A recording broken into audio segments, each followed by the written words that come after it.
ഇന്ന് വളരെ ചരിത്രപരമായ ഒരു തീരുമാനം ഗവൺമെന്റ് എടുത്തിരിക്കുകയാണ്.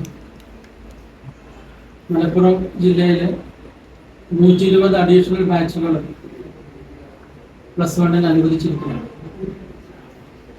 ഹയർ സെക്കൻഡറിയുടെ ചരിത്രത്തിൽ ആദ്യമായിട്ടാണ്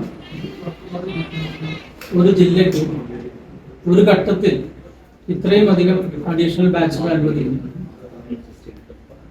ഞാൻ ഹയർ സെക്കൻഡറി 33 വർഷമായിട്ട് അധ്യാപകനാണ്. ഇതുവരെ ഇത്രയധികം ബാച്ചുകൾ അനുവദിച്ചിട്ടില്ല. അതിന് 59 ഹ്യൂമാനിറ്റീസ് ബാച്ചും 61 കോമേഴ്സ് ബാച്ചുകളും ആണുള്ളത്. ആദ്യമായിട്ട് ഇതിൻ്റെ മലപ്പുറം RDD എന്നുള്ള നിലയിൽ, അതേപോലെ തന്നെ നമ്മുടെ സീറ്റിൻ്റെ സൗകര്യങ്ങളും മറ്റും വിലയിരുത്താനും അതിൻ്റെ വിശദാംശങ്ങൾ കൊടുക്കാനുമുള്ള കമ്മിറ്റിയിൽ, 2 അംഗ കമ്മിറ്റിയിൽ അംഗമെന്ന നിലയിൽ ഇത്തരത്തിലൊരു ഗവൺമെൻറ് തീരുമാനമെടുത്തതിൽ പ്രത്യേകിച്ച് സർക്കാരിനോടും വിദ്യാഭ്യാസ മന്ത്രിയോടും ഉള്ള സന്തോഷം ഈ അവസരത്തിൽ അറിയിക്കുകയാണ്. ഇതോടുകൂടി മലപ്പുറം ജില്ലയിൽ സീറ്റിൻ്റെ പ്രതിസന്ധി മുഴുവനായിട്ട് തന്നെ അവസാനിക്കും എന്നാണ് കരുതുന്നത്. ഒരു സയൻസ് ബാച്ചുകൾ അനുവദിച്ചിട്ടില്ല. ഗവൺമെൻറ് നമ്മുടെ 2 അംഗ സമിതിയോട് ആവശ്യപ്പെട്ടത് കൊമേഴ്സ് ഹ്യൂമാനിറ്റീസ് ബാച്ചുകൾ അനുവദിക്കുന്നതിനുള്ള സ്കൂളുകളെ തിരഞ്ഞെടുക്കുന്നതിന് വേണ്ടിയിട്ടാണ്.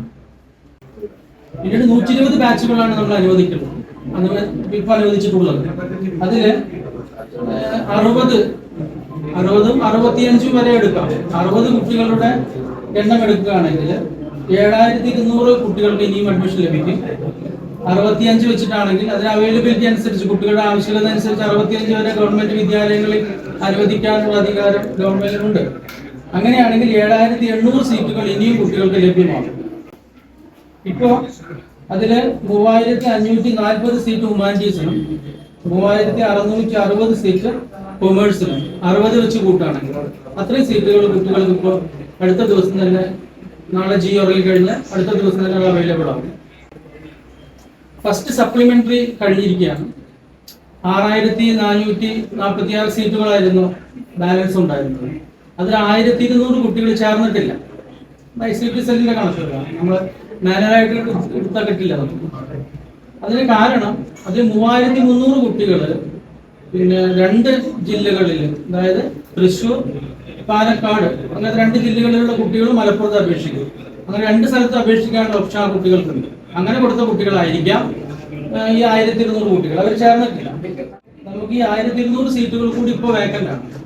അപ്പൊ 7800-ഉം 1200-ഉം ചേർത്ത് കഴിഞ്ഞാൽ 9000 സീറ്റുകൾ കുട്ടികൾക്ക് ഇപ്പോൾ അപേക്ഷിക്കാൻ സജ്ജമായി അടുത്ത ദിവസങ്ങളിൽ സൈറ്റിൽ വരും.